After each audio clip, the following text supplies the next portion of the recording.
ఓం శాంతి. అయితే మనం ఇప్పుడు ఏంటంటే ఇక్కడికి చెప్పాం కదా, మౌంట్ ఆబులో ఉన్నాం, రాజస్థాన్లో ఉన్నాం.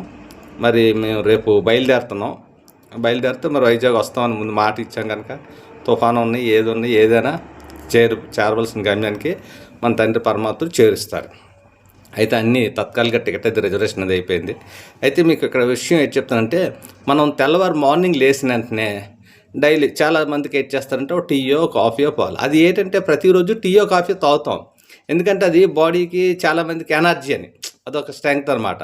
అంటే ఎవరు ఏదైతే ఇష్టం ఉందో అది తీసుకొని ఉంటుంటారు అనమాట. అలాగే ప్రతిరోజు కూడా మనం అలాగే మానేయలేము, టీ మానేస్తే మానేయాలంటే మానేయచ్చు, కానీ తెలియని ఒక ఇది అనమాట.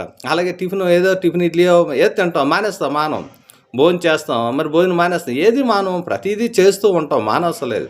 మరి అటువంటిప్పుడు మనకి మన తండ్రి పరమాత్మని స్మృతి అంటే ముందు ఐడెంటిఫై మనకు తెలియదు కదా, ఒక అలవాటు చేసుకోవాలన్నమాట. అంటే ఇప్పుడు ఎవరు మన తండ్రి, ఎవరు పరమాత్ముడు, మన అందరూ ఆత్మజ్ఞ అని చెప్పాం. అంటే ఇప్పుడు యావత్ ప్రపంచంలో చూసుకొని ప్రతి ఒక్కరు వాళ్ళే అంటే ప్రతి ఒక్కరికి ఒక తోడు ఉండాలి, కంపెనీ అనమాట. సింగిల్గా ఏది నడదు, కంపెనీ ఉండాలి. అయితే నేను హృదయంలో పరమాత్మను స్మృతి చేసుకొని ప్రతిదీ ఆయన తోడు వేస్తాను. మిగతా వాళ్ళు మన మధ్యలో చాలామంది వస్తుంటారు, యాడ్ అవుతుంటారు, వెళ్తుంటారు, ఎంత సంతోషం జీవితం. అంటే చివరి వరకు మన తోడుగా చేసేది మాత్రం పరమాత్ముడు మాట.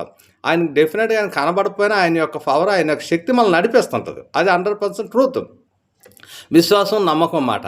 అయితే ఎవరో ఒకరు ఏదో దేవుని రూపంలో స్మరిస్తూ ఉంటున్నాం, చేస్తున్నాం. కానీ యథార్థంగా వ్యక్తి మనకి ఎవరైతే చివరి వరకు ఉంటామో, ఇప్పుడు రాముడు ఉన్నాడంటే ఆయన కూడా చనిపోయినట్టే చూపించారు, కృష్ణుడు ఉన్నాడంటే ఆయన చనిపోయినట్టే.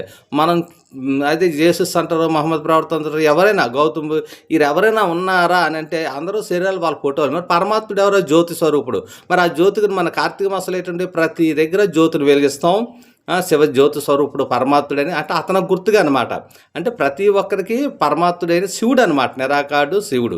అందుకే ఆయన ఒక పవర్, ఒక శక్తి, అతనికే భిన్న రూపంలో ఉన్నాం. మరి వీళ్ళందరూ కూడా క్యారెక్టర్స్ని పరమాత్ముడు చెప్పినట్టు నడుచుకున్నారు కనుక, మంచి మార్గాలు చేశారు కనుక, అందుకే వీళ్ళని మనం ఆరాధిస్తున్నాం.